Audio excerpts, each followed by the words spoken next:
Hey guys, Dantix here, back with some juicy Cyberpunk 2077 info, super quick Quell Your Worries edition. I'll be talking about the game being dark, more on stolen cars, universal stash, the team going all in, expanded footage and more, so put your seatbelts on. Before we start, check this out. Turns out only 13% of those watching my videos are subscribed, so do me a massive favor and hit that button. It does wonders for the channel and you can always unsub later. So I want to start with this, new footage from a Polish YouTube channel, TVGRY+. This is a scene after the Maelstrom mission, after you get that spider bot. There's a bit more content here than we've seen before, but I don't speak Polish, so someone else will need to translate in the comments, sorry. I'll leave it running in the background while I go through other topics as to not waste your time, but if you want to watch the full thing, the link is in the source.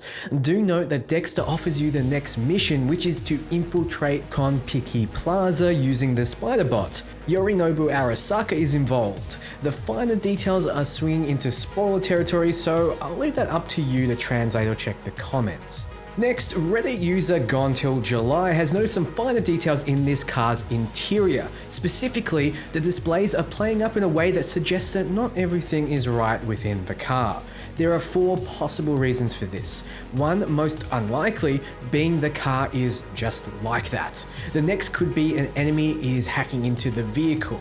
Next, it could be from vehicle damage and a visual indicator for it. But the most likely is this car was broken into by you and hacked. Therefore, this is a stolen vehicle and the game's way of reminding you that you don't own this car. Remember that there's a difference between stealing a car and owning one. You can own vehicles by winning them, buying them, or earning them. I go through more in other videos, so I don't want to rehash old information, but this is a potential mechanic to really encourage getting a shiny vehicle of your own, and I really love this. It's the small details that make a game, and any of the last 3 options I mentioned I'd be okay with. We talked small details, but what about big ones? Well, according to the Cyberpunk 2077 official Twitter, their quest team is amazing. The Witcher 3 was just a warm-up in terms of quest design. Now they're going all in, and so are all the other teams. This is a big call from a developer that tries to be modest. I could break this down 100 ways till next week, but all you really need to know is there will be hardcore, wacky, interesting, thought-provoking, fun, and even dark quests. Now, I want to stress dark to you all. Cyberpunk is set in a dark dystopian future and is a dark RPG. We are seeing marketing out there currently that builds the vibe that this is a mass market light game. It is not.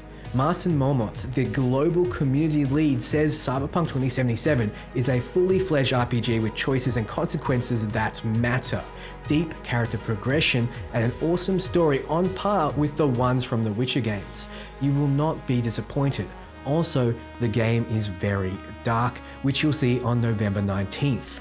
This means don't expect everything to resolve with a nice neat little bow. You may not be able to get a happy ending with a questline. You may have to make hard choices. You may have to witness people suffering, or in a world where things aren't fair, expect to be challenged. This obviously goes without saying, but this game is not for kids, which is refreshing in this Disney watered-down age we live in where it feels like everything needs mass marketability. Then we have Powell Sasko and the Johnny Silverhand Porsche 911. We know that the 911 is in the game and will be 100 years old in 2027, but we didn't know that the lead quest designer has made a quest specifically to get your hands on this car. That reaffirms a few things. First, that there are quests to get vehicles. Second, that there is content tailored around getting specific rewards. After the Rides of Night City trailer dropped, we were told you can earn vehicles in-game through quests and through little side projects, but now we know that specific ones revolve around the reward itself. Maybe you need to race it to win it. I'm personally not going to use this vehicle as I have my eyes on the Ray Field, but I'm pumped for a possibility of a quest to earn one of those Ray Fields.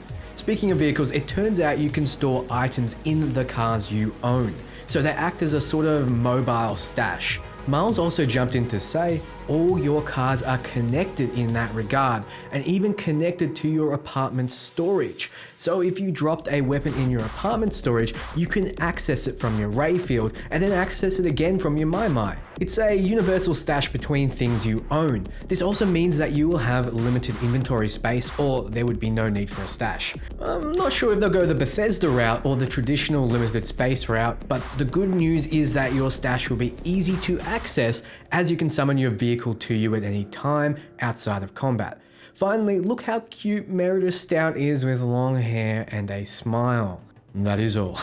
Thanks for watching, guys. Do the standard YouTube clicky stuff if you liked the video, and keep your eyes out for tons more. Ciao, friends.